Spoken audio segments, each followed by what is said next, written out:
You know what I just found out? Duelist Kingdom has like a hierarchy of duelists. Like people can pay for like exclusive like elite versions of this experience. Like there are people who have like silver medallion access to Duelist Kingdom and they can go like duel inside in like couches and they get like coffee and tea served to them and biscuits. And then there's people who have the platinum experience and they're just going straight into Pegasus's castle. If I'd known I could have just paid exorbitant amounts of money to just go straight to the finals, I would have. But I didn't know that was an option. What, is Duelist Kingdom sponsored by EA this time? Why is it pay to win? I'm not cool with that. Hashtag not my kingdom. Sick of it. Hi guys, welcome to the December 7th episode of Desert Island Decks. And in case you're new to this is a series where I open a different Yu-Gi-Oh! Booster pack every day and pick one card from it to put into my deck and use that deck to challenge that bastard Pegasus. He the bastard. But I'm not just doing this by myself. I have the spiritual support of my good friends MasakoX and his girlfriend Philly, who are making their own videos where they're opening Dragon Ball themed cards every day. And if you go to MasakoX's channel, you can check him out. He's a looker. I mean, you can check out his videos. He is a good looking guy though. Wish I could look at him right now. Go to his video and tell him that if I were there, I'd be looking at him. But right now, I can't look at him, so I'll have to make do with looking at these. It's Pendulum Evolution. It's back.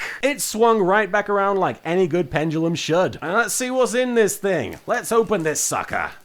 Oh, that was violent. Let's see what we got. The noise I make when I open trading card packs. Right off the bat, we've got Black Fang Magician. He's a super badass looking guy. Mega buff magician. Why does a magician need to be so buff? I mean, I guess if your staff is heavy, but he just looks massive. Once per turn, you can target one face-up monster your opponent controls. Its attack becomes half its current attack until the end of this turn, then destroy this card. And there's a spellcaster pendulum effect monster, and it says, this card is always treated as an Xyz dragon card. See what I did there? I said the XYZ thing correctly. Praise me in the comments for doing so. If you want my body and you think I'm Xyz, come on sugar, let me know in the comments. This card is always treated as an Xyz dragon. If this card is destroyed by battle or card effect, you can target one dark spellcaster type monster in your graveyard and special summon it. And the good news there is I do have a dark spellcaster type monster in Dark Iris Magician. So this would go pretty good alongside that. I might be able to actually use this one. Hey, I'm starting to put two and two together. Aren't you proud of me? I'm learning to walk. More like learning to crawl at this point. Harmonizing Magician is back. She's making a reappearance. She was in the first video I did, and I realized that she seems to be wielding a massive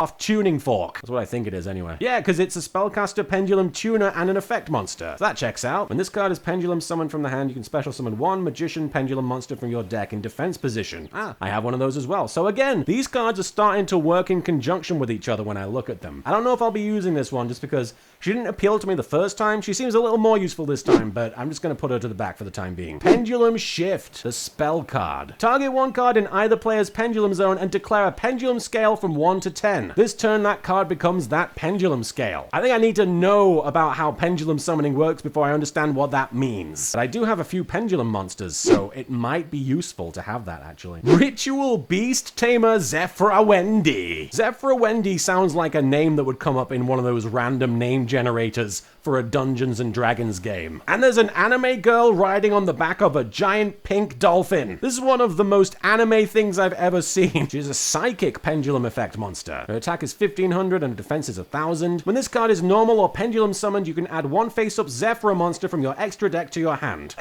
Sorry, I'm allergic to Zephra Wendy's. You can only special summon Ritual Beast Tamer Zephra Wendy once per turn. So I think this is another one of those monsters that you can summon a bunch of them if you have a bunch of them. I don't have a bunch. Oh, I recognize this one. Stargazer Magician, one of Yuya's cards, I believe, from the series Arc 5, which is a good series. You're probably thinking, if you know it's a good series, Martin, how come you don't know how any of these cards work or what they are? And the answer is, I don't pay enough attention. I know more about like the story and the characters than I do about their cards and how their mechanics work. That's what appeals to me about Yu-Gi-Oh! Is the world and the characters and the emotions. The cards are neat, but they're just not what appeals to me about it. I'm like a casual Yu-Gi-Oh! Fan. Shun me. It's a 5-star spellcaster pendulum effect monster, and it says once per turn, when exactly one other pendulum monster you control and no other cards is returned to your hand by an opponent's card effect except during the damage step, you can special summon one monster from your hand with the same name as that that returned to the hand. So if a pendulum monster gets returned to my hand and I have multiple monsters of the same name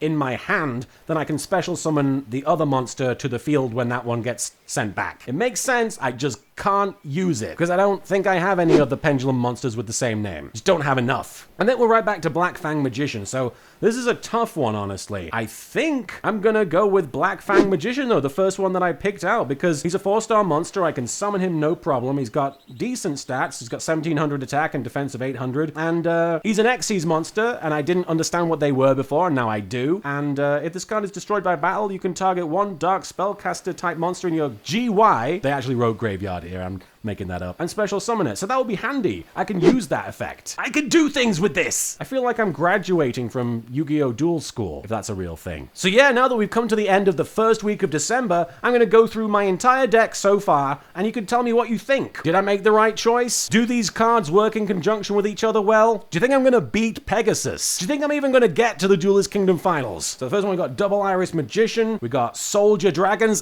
Bloody love Soldier Dragons. We got Scrap Iron Scarecrow. This is my mascot card. This is like my Pikachu to my Ash. We got Rescue Hamster. You're useless, Rescue Hamster. Got Lunalight Crimson Fox. She's a pretty lady. Got the Weather Auroral Canvas. And we've got Black Fang Magician. And that's my deck so far. 7 cards, obviously, not many. We're gonna end up with 25 cards by the end of it. Do you think that this is shaping up okay? I think it is. I think it's gonna be serviceable. I don't think Relinquished stands a chance against my Soldier Dragons. So yeah, I've spent a week on this island and I feel like I'm finally acclimating to it. I'm figuring out how to play Yu-Gi-Oh! I'm really ramped up to face that bastard Pegasus. But more than anything, I'm extremely grateful to all of our Patreon pledges. You'll see the names down there. You guys are the bomb diggity. I really am extremely grateful to each and every single one of you. Thank you for your support. You guys make this happen. You guys are the grease that oils the machine that is me. That sounds real wrong, but that's how I said it. I'm not gonna take it back. Go check out MasakoX's channel and grease up some of his videos. Go leave a comment on his newest video where he opens Dragon Ball themed cards and tell him that you greased him up good. Give him some grease. I'll see you guys next time for another episode of Desert Island Decks, where I'll be opening another booster pack. Catch you later.